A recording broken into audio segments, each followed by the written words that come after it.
Public Space Travel is a leftist, anti-capitalist podcast of disgruntled academics, video gamers, and friends. Our belief is that knowledge should be made more accessible and be used for anti-oppression and non-hierarchical revolutionary ends. You can support what we do at patreon.com/public space travel and reach out to us at publicspacetravel@gmail.com or leave us a voicemail at 208-502-1406. Now, on to the show. All right, everybody, welcome to Public Space Travel, your number one destination for doomer news. Today is Sunday, July 26th, 2020. Today, we're going to do a recap of the week, obviously, as we do. Apologies for advance. My brain is a little bit sleepy this morning because I was up very late last night watching the live stream of the Portland protests, which was crazy. It's wild. It's really wild to actually see. I just want to say real quick, it's really wild to watch it because I mean, I've seen the videos, I've watched some of the live streams, but last night specifically felt like something different. The fact that they were using leaf blowers and like a coordinated effort to push back the tear gas, the banging of the drums, it felt like a strangely coordinated, but it's not, like, it's just like people just showing up of their own will in response to this attack, this continuous attack on our Constitution.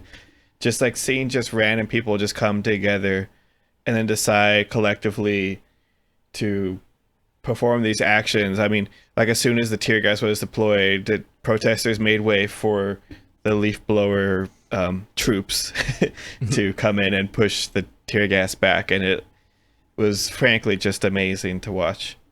That sounds like a nice coordinated effort to allow themselves to keep protesting with all the. They are heroes. They are, they're braver than the troops. I think Absolutely. so.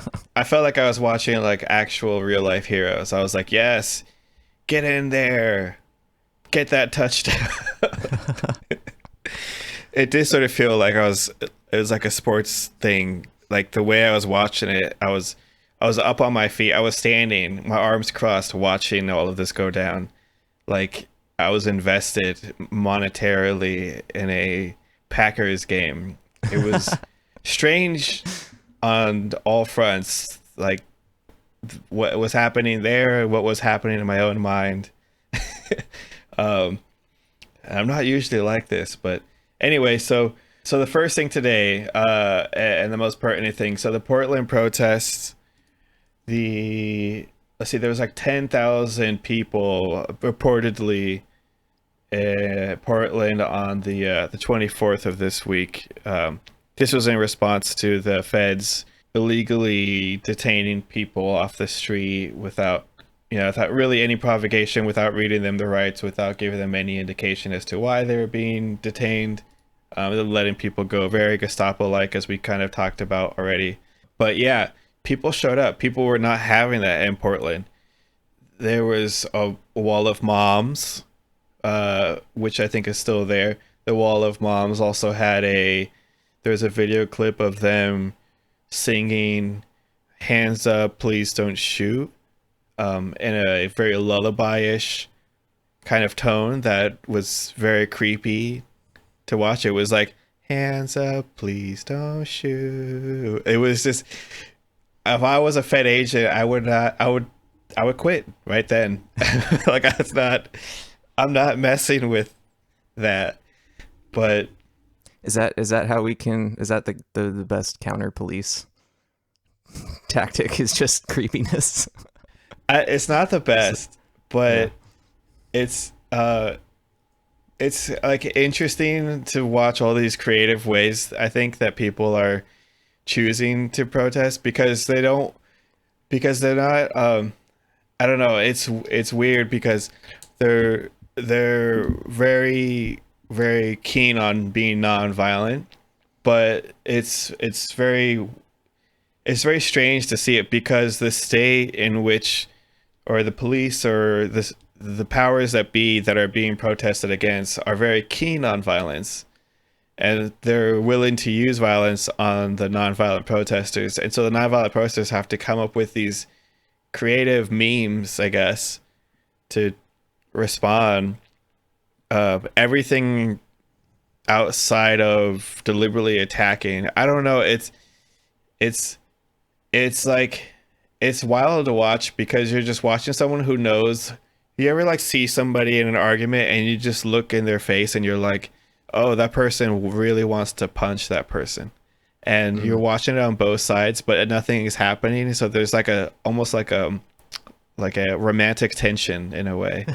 Like, I'm actually a bit reminded of Community's episode in which Britta Perry is upset that her friends are being arrested and I don't know, Venezuela or something, for protesting, and meanwhile she's at a community college and feels like she's not being real enough, so she decides to just protesting every little tiny thing that she can, no matter how small it is, just to get something out. And then meanwhile there's the new security guard who just wants to just crack down on people so bad. Like, he wants to be a bad cop. That's his dream. And so there's like this weird romantic thing where they both fulfill each other's fantasies.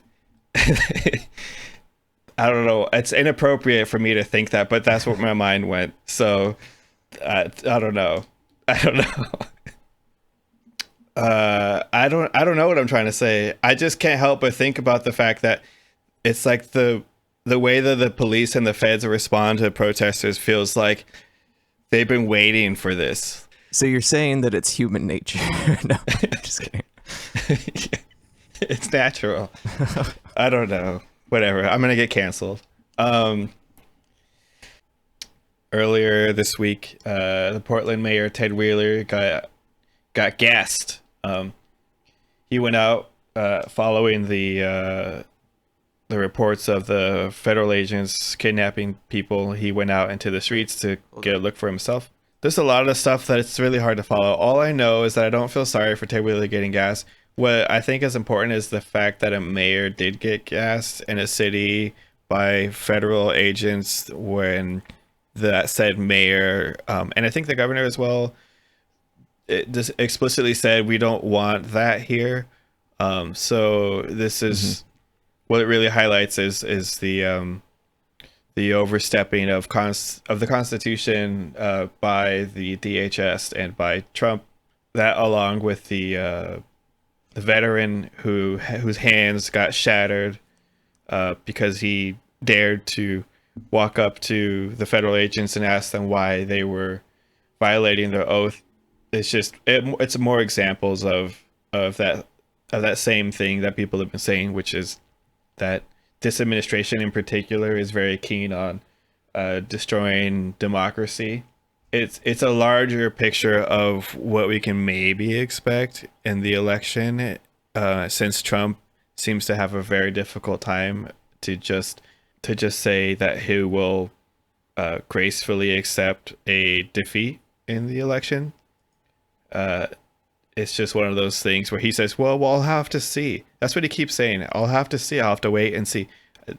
I don't know how no one sees that and is like, oh, so he's just going to make an excuse. Like, he's getting ready to make an excuse about why he's allowed to stay in there even if he loses. I mean, he's like saying that, I'm getting off track here, but he's like saying that he's already saying that the mail-in voting is a sham, or I think what he says is that it's too easy to falsify results that way, which is like, no, I mean, we've been doing mail-in ballots for a while.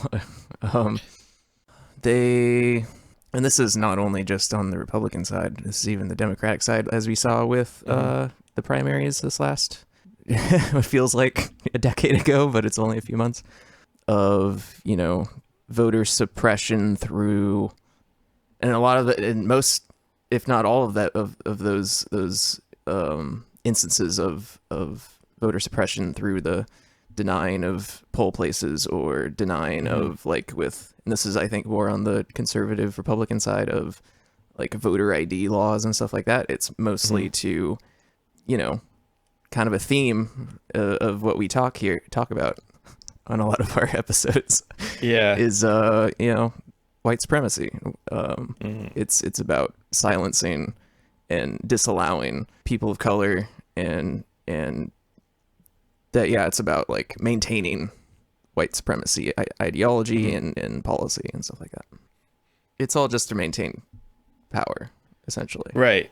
I again, this is why this is why I have no sympathies for federal agents being faced with a giant crowd of just civilians yelling at them, calling the names, throwing water bottles at them, throwing fireworks at them, because fuck them, you know, like they deserve every elected member, anybody who's in a position where they have to, you know, like make some type of rules or do some type of enforcement in some way or another. They should be held to a higher standard than anyone else, almost, especially because of that role. Like I mean, fundamentally, I just don't like anyone in any of my shit.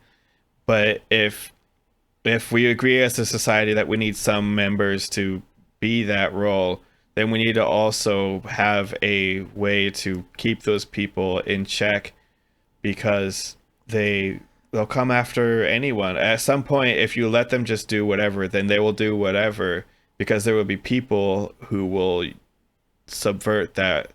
And I feel like, even this is for myself too, but I feel like people should be a lot more comfortable with belittling Congress members and elected officials and authority figures, because they should have a stronger backbone. Honestly, they should have a thicker skin, and they should be trained, and they should expect that they will get shit on if they behave poorly.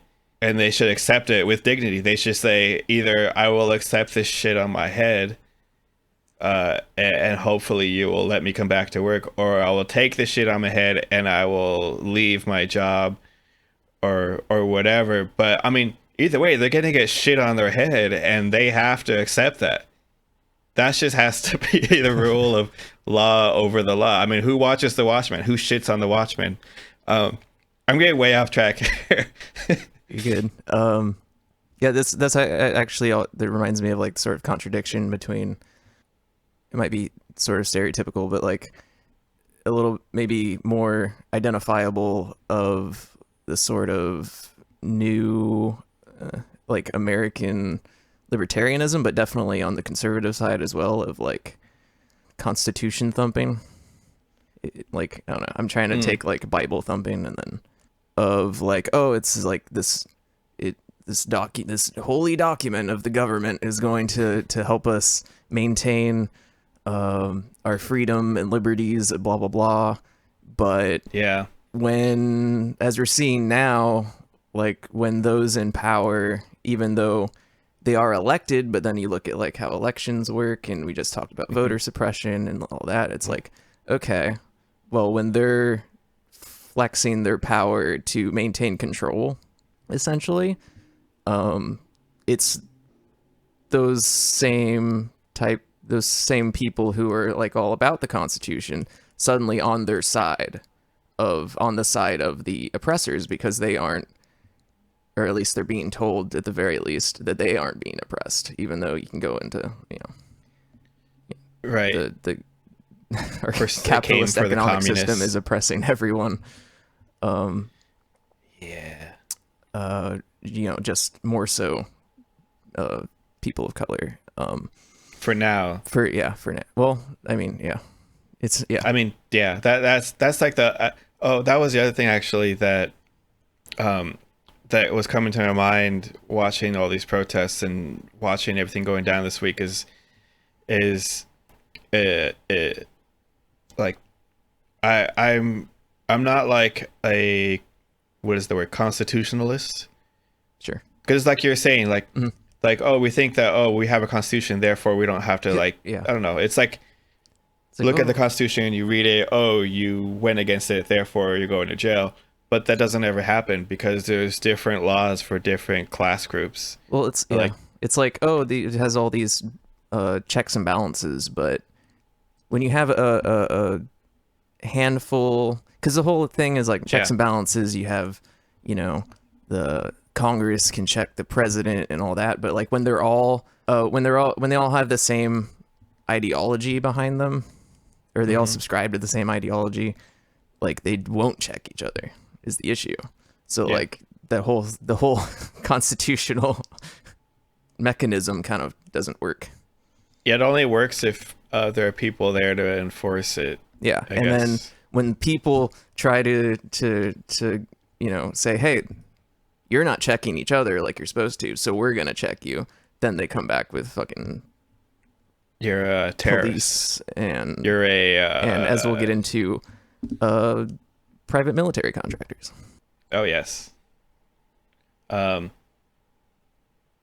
you want to just get into that right now? Seems like a oh no, wait, sorry, let me back up real fast.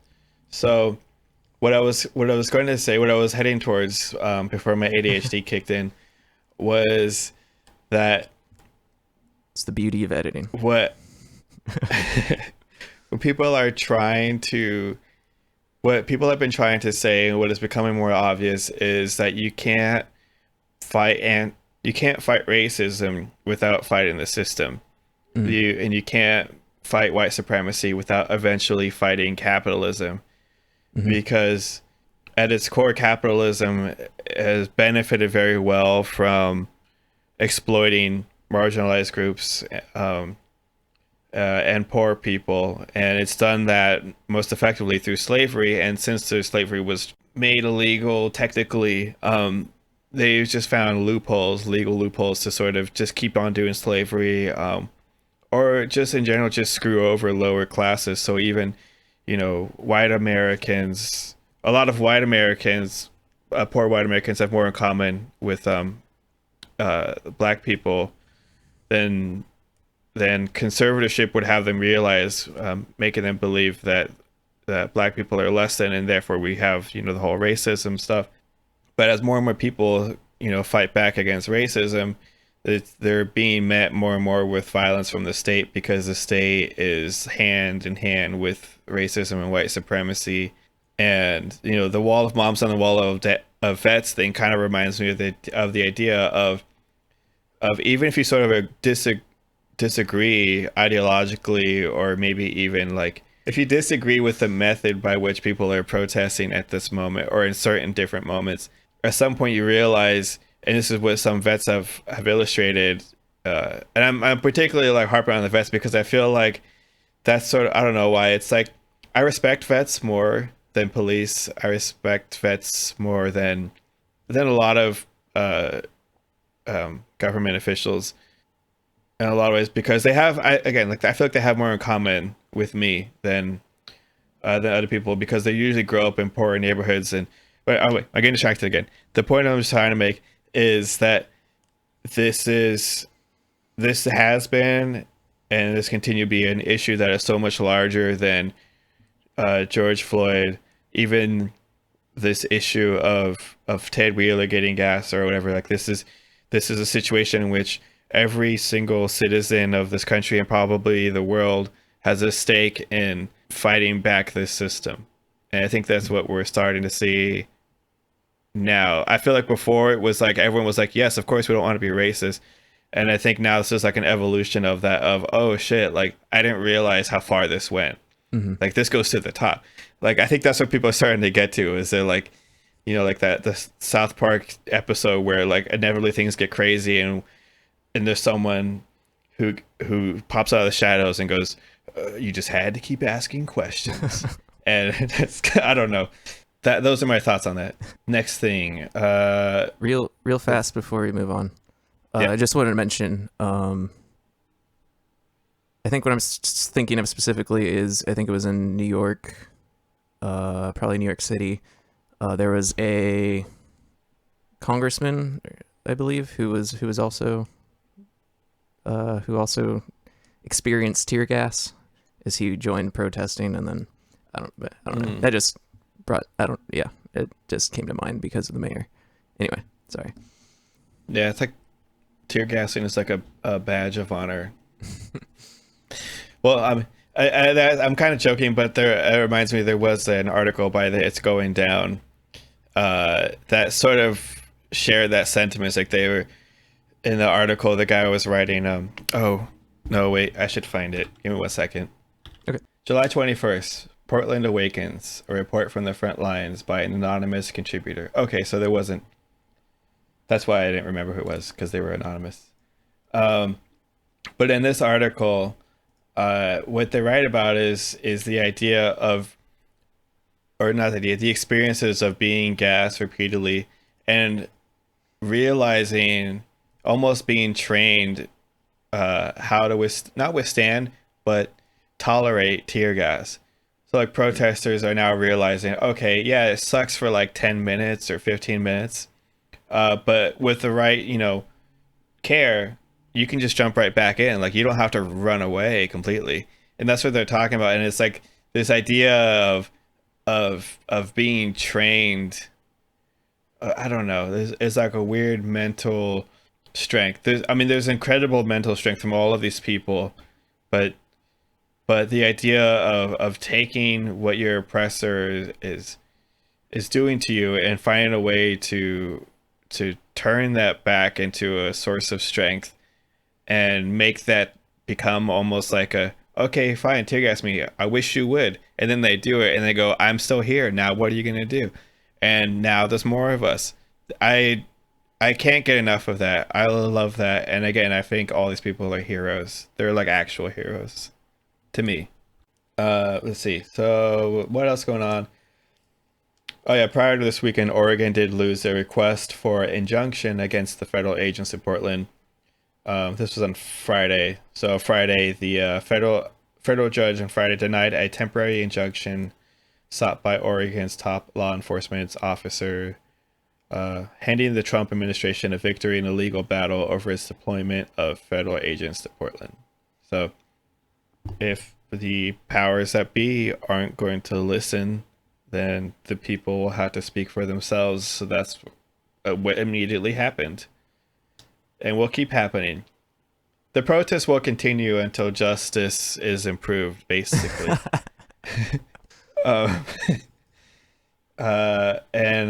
Alongside that, there was this article on Medium titled "Mercenaries Target American Citizens in Cities Around the Nation" by A.T. Murray. I found this just this morning before we started. God, I am so unorganized. Isn't the whole left?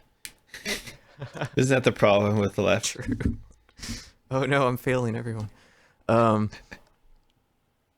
So yeah, it's from this Medium article. It says supplementing the Department of Homeland Security paramilitary forces targeting peaceful protesters around the country are private security personnel contracted to DHS by Constellus, the mercenary company once known as Blackwater, who back in the Iraq War of the early aughts, they did a lot of the U.S. government's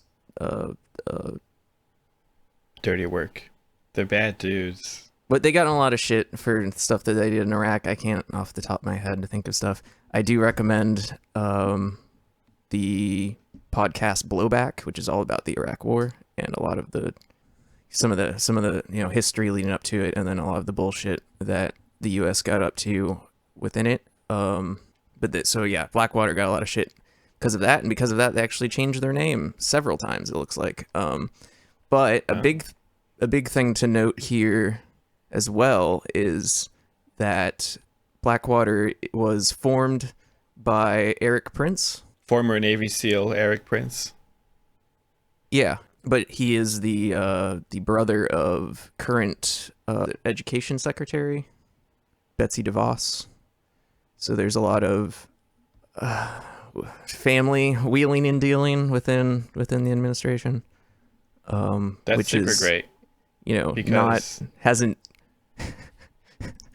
has totally not, and this is obviously sarcastic, totally not been an issue before with the Trump administration.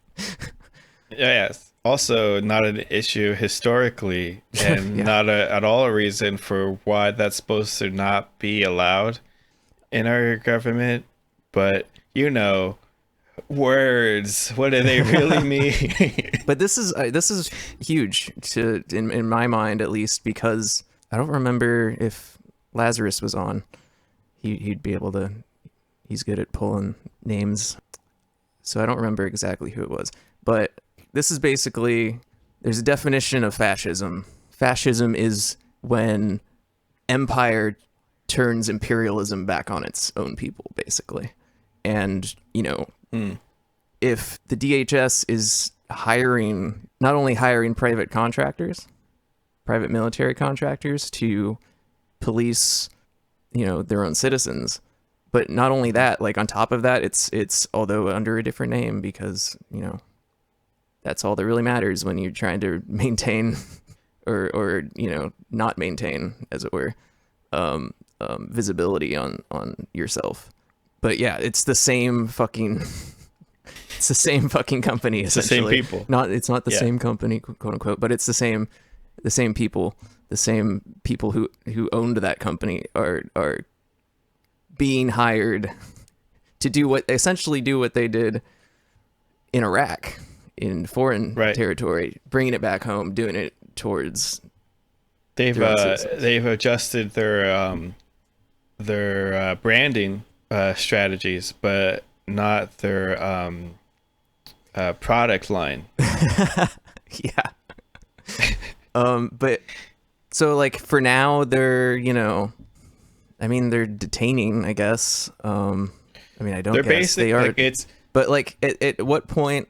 At some point, it's like if it's the same company or the same people who ran that company now running a technically different company, blah blah blah. Like, when does it like they did fucking human rights bullshit abuses in Iraq? Then it was quote unquote all good because it's not here, and it's for freedom, spreading freedom and democracy around the world or whatever. But now it's like maintaining freedom and democracy in the United States. Like how it's I don't know. To me, it's just a slippery slope of like, or a potential slippery slope of like, they did that shit over there. The same people are giving a very similar operation, I guess, here. So like, at what point will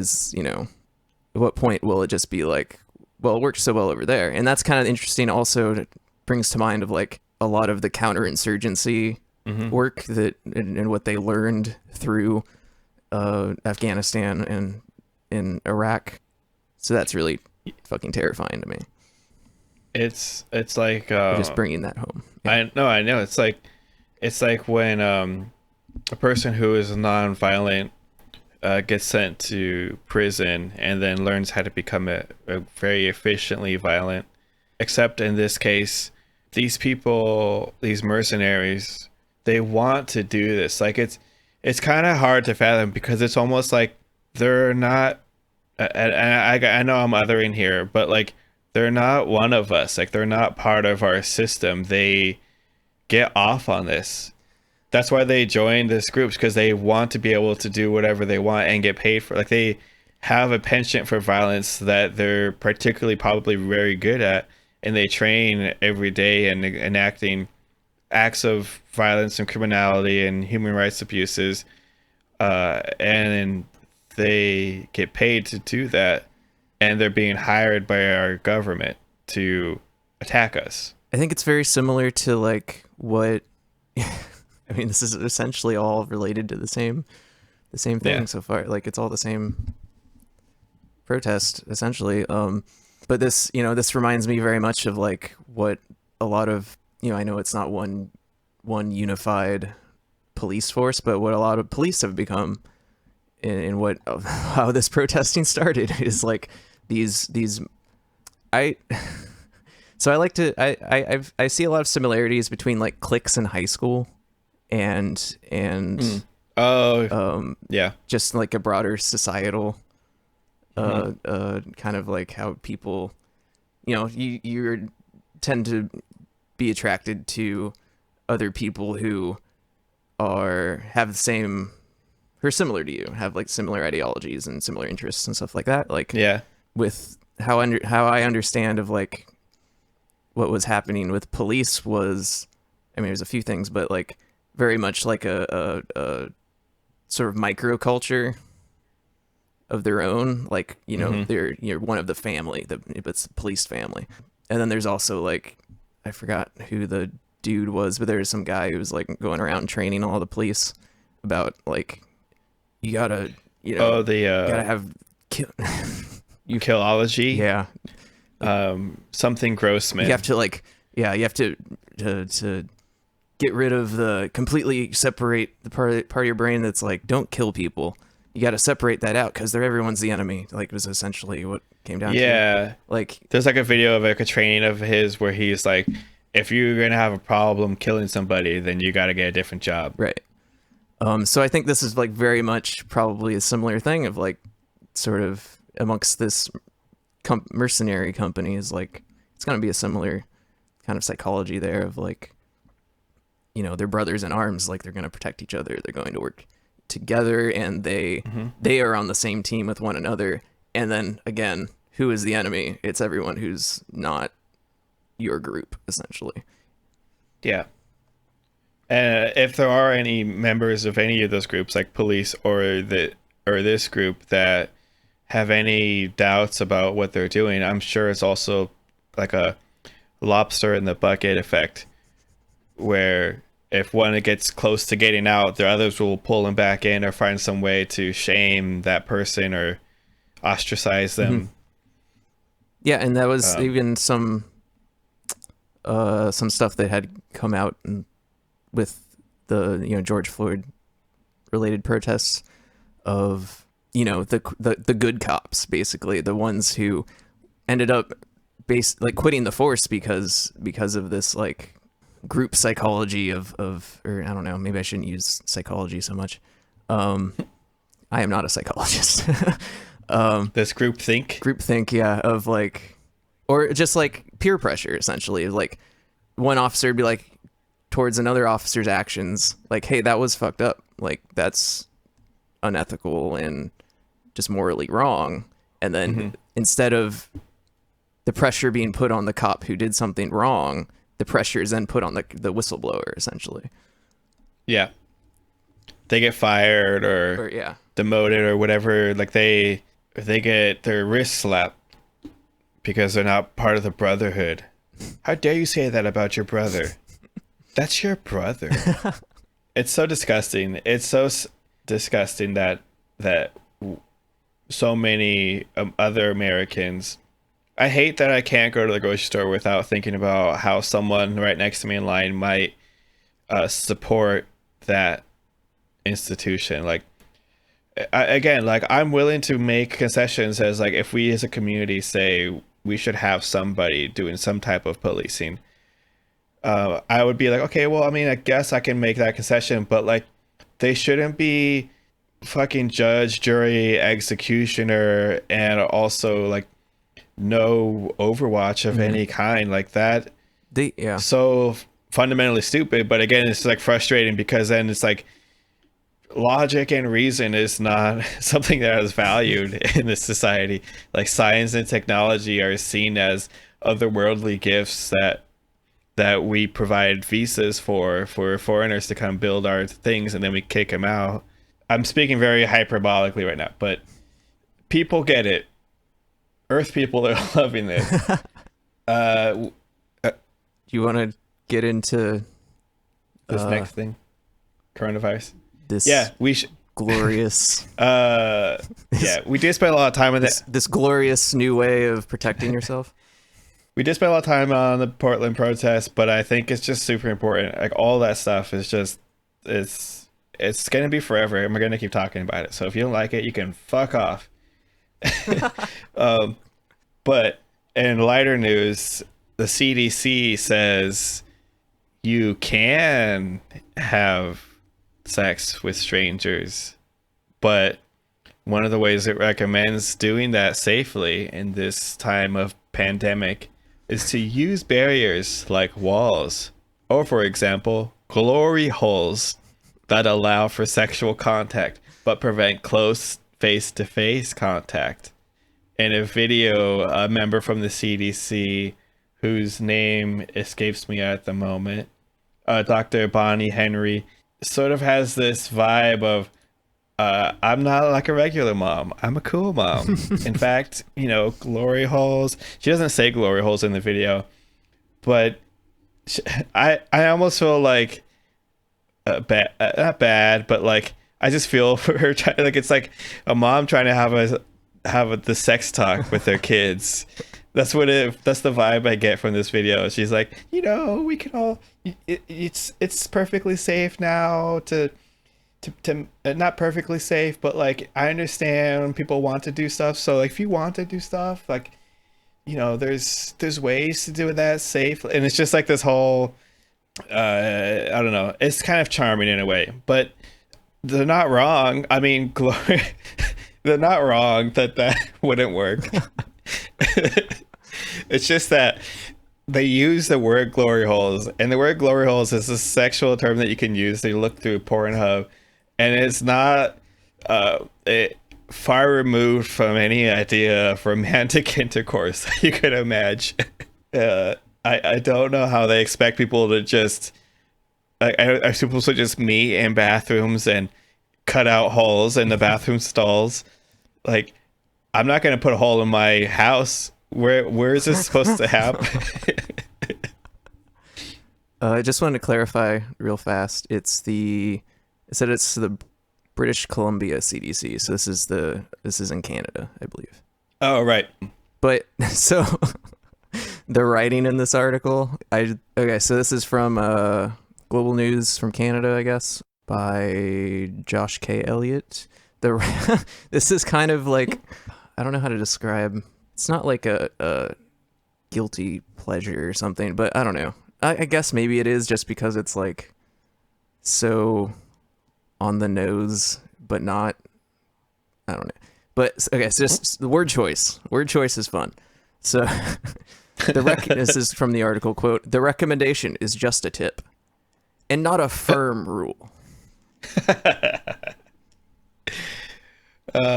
I forgot about that part. Yeah, that's so tongue in cheek. I can't believe they that's still on the website. Like that's their official it's not part of their official statement. It's not there's nothing explicit. It's just again, not technically wrong. I did put in here. I just wanted to a little scientific background on how COVID-19 spreads at the moment, at least according to the BC CDC. The virus is spread by liquid droplets in saliva and respiratory fluids, such as breathing, when a person coughs, sneezes, and sometimes when a person talks or sings. Whether you are engaged in sexual activity or not, it can still be spread from two people who are within about 6 feet, if the droplets are inhaled or breathed in. And it has been found in semen and also feces. And so, your kinks will not protect you. Yeah, your kinks will not protect you. You have to protect yourself. You're still rolling the dice on this.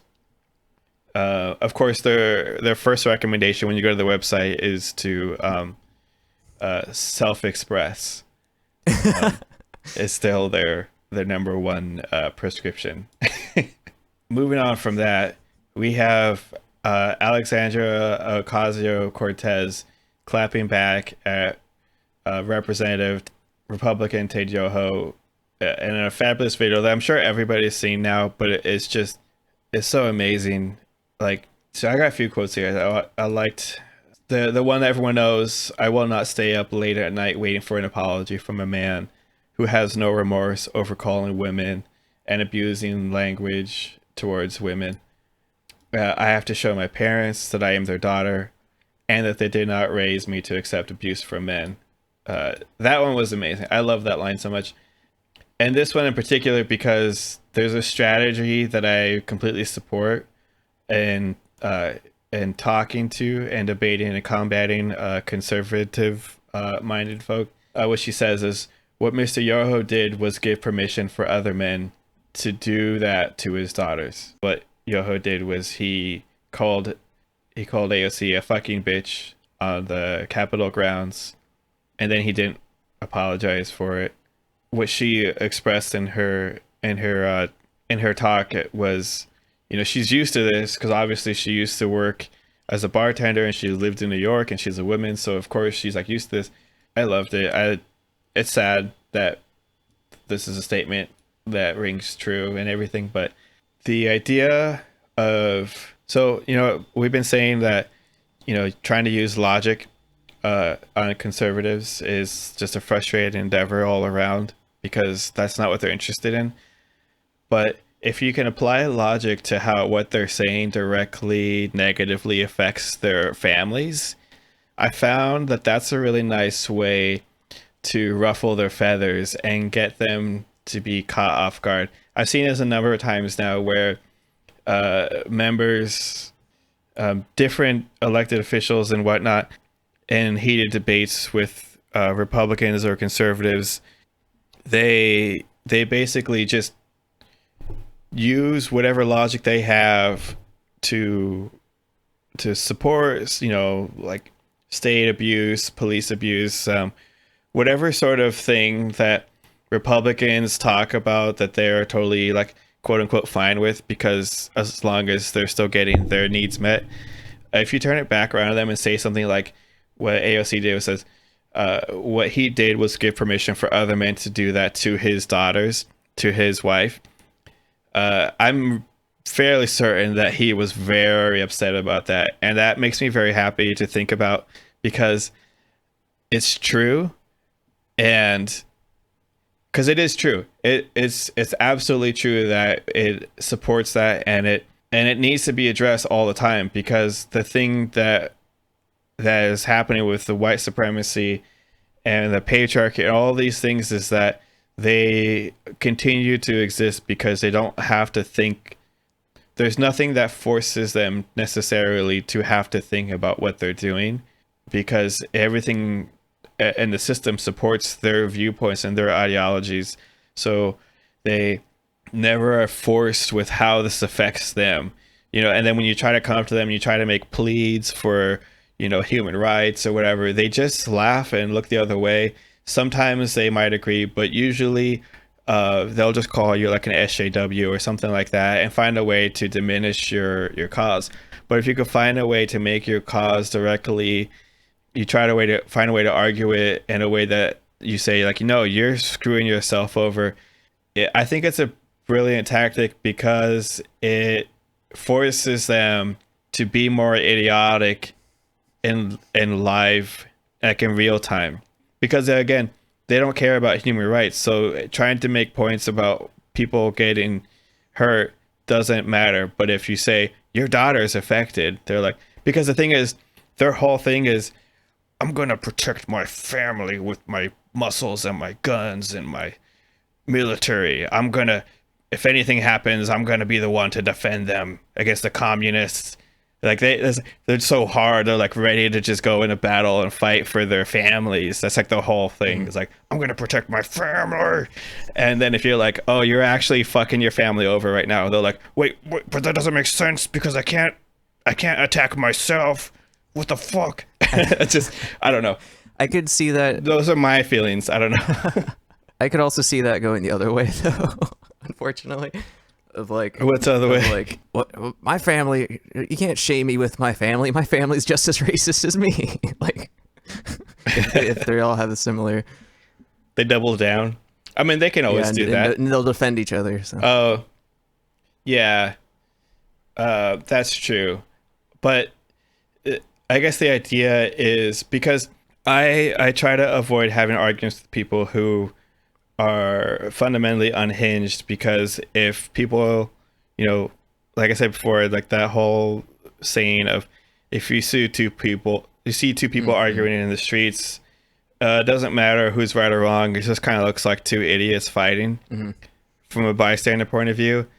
And what I prefer to do if I'm in that situation, which I haven't really been in a while, not since high school, thanks Brad for bullying me, is to make it so they're sort of like fighting with themselves. And just let them sort of embarrass themselves. And it doesn't mean that it'll work, and it doesn't mean that they'll like realize what they did wrong. But it helps to get the public on your side. And I think that's far better, because what's most enjoyable to me when watching my enemies perish is to see how they whittle away. And does that come up a lot? More than you know. Oh no. All right. No, but to see them just sort of emotionally and spiritually decline because they have become ostracized from their own family members, or maybe their own church group or something, so that their whole, sense of self becomes in question. And I'm in favor of that, because I feel like they're part of their privilege is that they never have to figure out who they are. They just get to be, because they were probably raised in an environment that supported their worldviews from the get-go, and then they just kind of kept going because they already had the money to just do what they wanted to do. That's the typical scenario. I know there's outliers, and there'll be people who will be like, but what about, and what about? I don't really care. I stand by what I say. I'm gonna put my hunty hat on. Beep. Okay. I think that's a good argument of like how education is really important.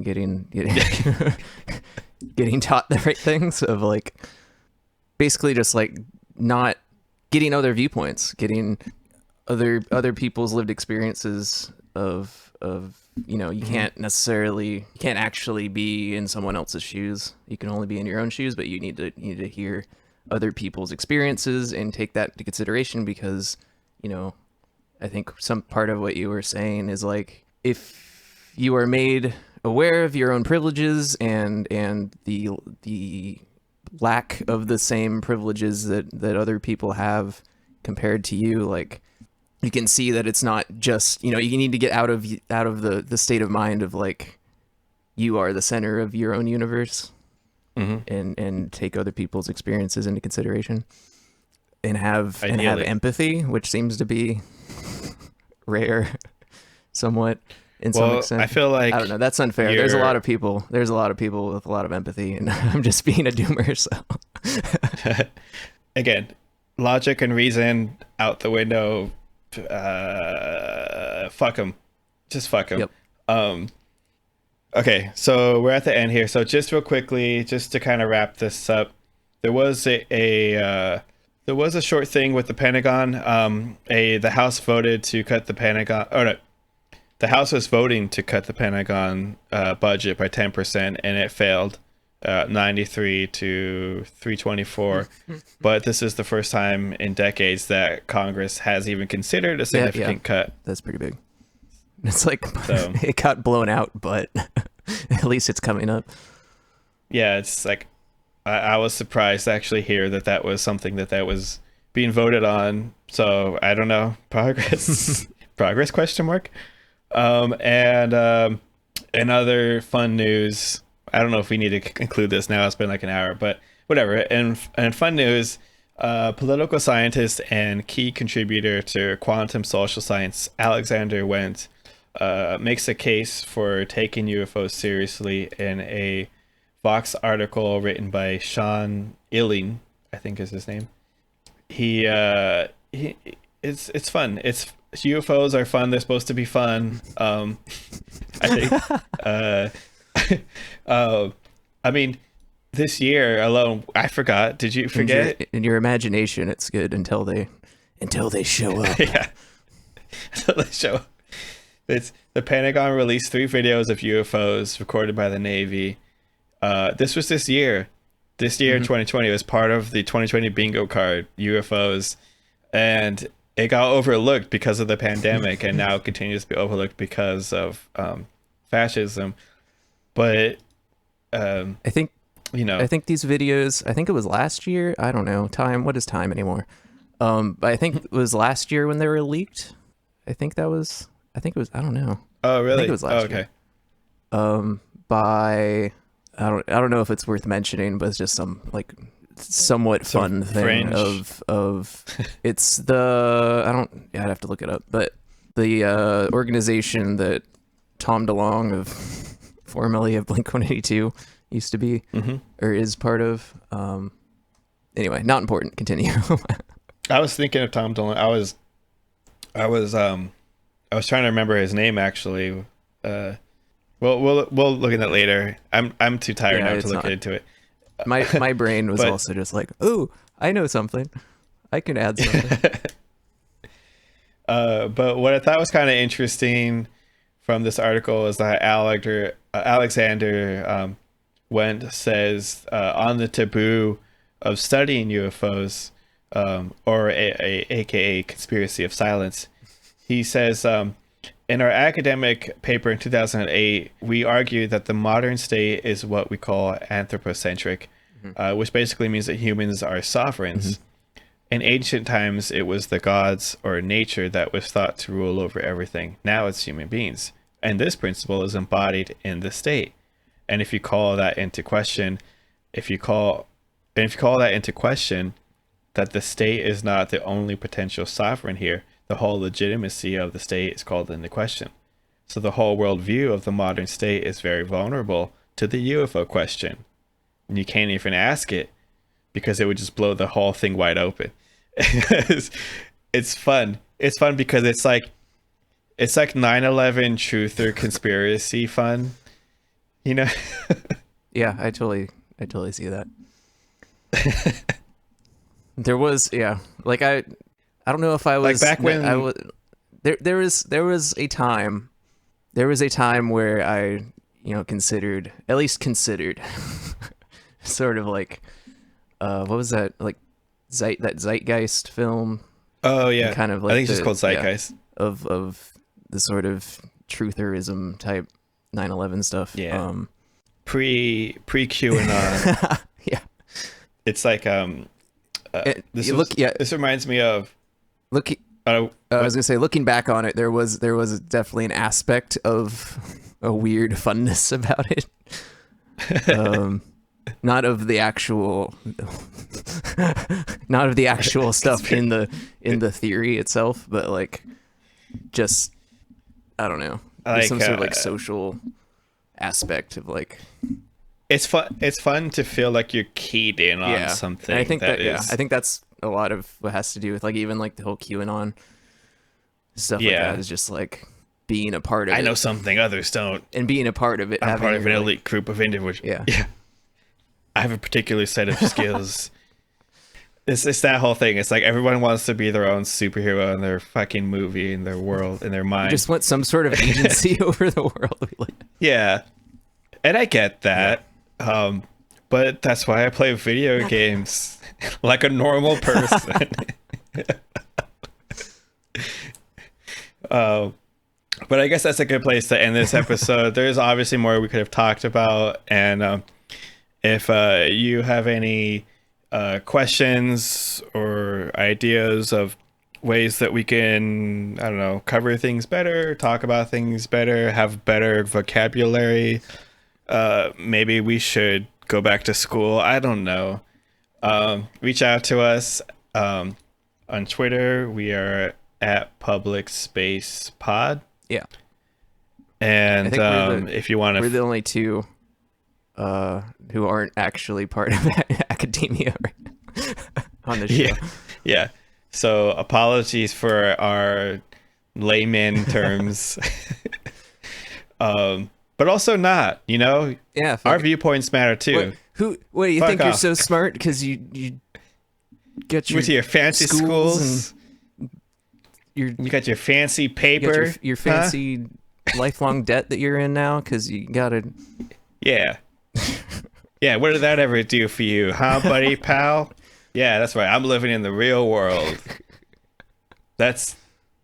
You can't take away my pride. Okay, that's enough of this. Yeah. So anyway, reach out to us, find us over on the socials that I mentioned, and we'll talk to you next time. Bye. See ya. Space travel. And so on and so on. Hi everyone, this is Lazarus Wolf. Just wanted to do a shout out to our patrons. Absolutely a genuine, massive thank you to our supporters who help us continue this podcast. So thank you, David, Noelia, and the Midnight Sloth, for supporting us at the $5 solidarity level. I like you, and if you can't handle it, you can just, fuck off. Please consider donating to your local bail or mutual aid fund or another charity for social justice. If also able, you can also support us at patreon.com/publicspacetravel. We have journalistic integrity here. I mean, yeah, I guess. We shouldn't be inaccurate. But we are not journalists ourselves. No, I'm just doing my best. I'm just an uneducated fool with dad issues. Aren't we all? So July 21st. Oh, what? I said, aren't we all? Aren't we all? That's what's happening. What you're seeing now in the streets now is just people with repressed dad issues.